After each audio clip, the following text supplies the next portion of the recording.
Good morning sir. Good morning. ఈ black gold Sanjeevini వేయడం వల్ల చెట్లు బాగా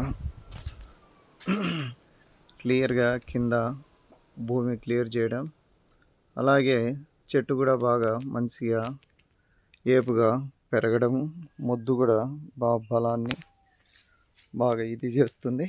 చాలా కాండం కూడా పెద్దగా బలంగా వచ్చింది. అలాగే చెట్లు కూడా బాగా నీట్గా ఎక్కడ మచ్చలు కానీ ఏవి కాకుండా ఆకులందు క్లియర్గా బాగా నీట్గా తీసాయి. గొల్లలు కూడా చాలా పెద్దగా తీస్తున్నాయి. ఇంకా వీటి వల్ల చాలా ఉపయోగం. ఆర్గానిక్స్ వల్ల ప్రతి గొల్లలోనూ ఏ వెతుకున్నా కూడా చాలా చీపులు బాగా దండిగా తీసాయి.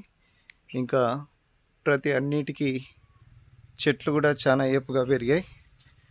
ప్రతి చెట్టుకు బాగా మొద్దు బాగా బలంగా రావడము, చెట్లు కూడా కింద పిలకలు కూడా బాగా నీట్గా వస్తున్నాయి.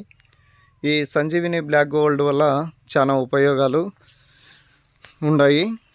మనం డ్రిప్లో ఇరుచుకుంటే కనుక బాగుంటుంది. ప్రతి ఒక్కరు కూడా డ్రిప్లో వదిలితే కనుక బాగుంటుంది. సంజీవిని బ్లాక్ గోల్డ్ కనీసం ఎకరాకు సంజీవిని ఒకటి, బ్లాక్ గోల్డ్ ఇరిచిన ఒకటి సరిపోతుంది. నేను 4200 చెట్లకు 8 సంజీవిని, 4 బ్లాక్ గోల్డ్ ఇరిచాను. మొత్తం 12 ఇరిచాను.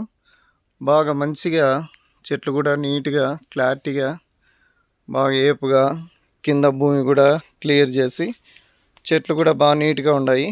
ప్రతి ఒక్కరు కూడా మనం ఈ విధంగా ఇరుచుకోవడం వల్ల ఉపయోగం ఉంది. మనం ప్రతి ఒక్కరూ అరటి ఉన్నవారు కానీ చిన్న మొక్కలు ఉన్నా సరే రిజల్ట్ బాగుంది. దీంట్లో ప్రతి ఒక్కరు ఇరుచుకోవాలని కోరుచున్నాము. ప్రతి ఒక్కరు కూడా దీంట్లో మనము ప్రతి ఒక్కరూ అరటికి కానీ ఎనీ పైరుకు వేసుకోవచ్చు. కాకపోతే బ్లాక్ గోల్డ్ సంజీవిని వల్ల మనకు కింద ఏర్ శాతం అందు బాగుంటే చెట్టు నీట్గా ఉంటుంది. అందుకు కాబట్టి ప్రతి ఒక్కరూ ఈ బ్లాక్ గోల్డ్ ఇది చేసుకొని మంచిగా పైరు పండించేందుకు మంచి కంపెనీ మైరస్ కంపెనీ విషయంలో బాగా ఎండి సార్ గారు, అలాగే శ్రీనివాస్ సార్ గారు, నారా సార్ గారు వీటి వల్ల అందరికీ మంచిగా చేస్తున్నారు. వీటి వల్ల ఉపయోగం చాలా ఉంది. కాకపోతే ప్రతి ఒక్కరూ దీంట్లో ఇది చేసుకోవాల్సిందిగా కోరుచున్నాము.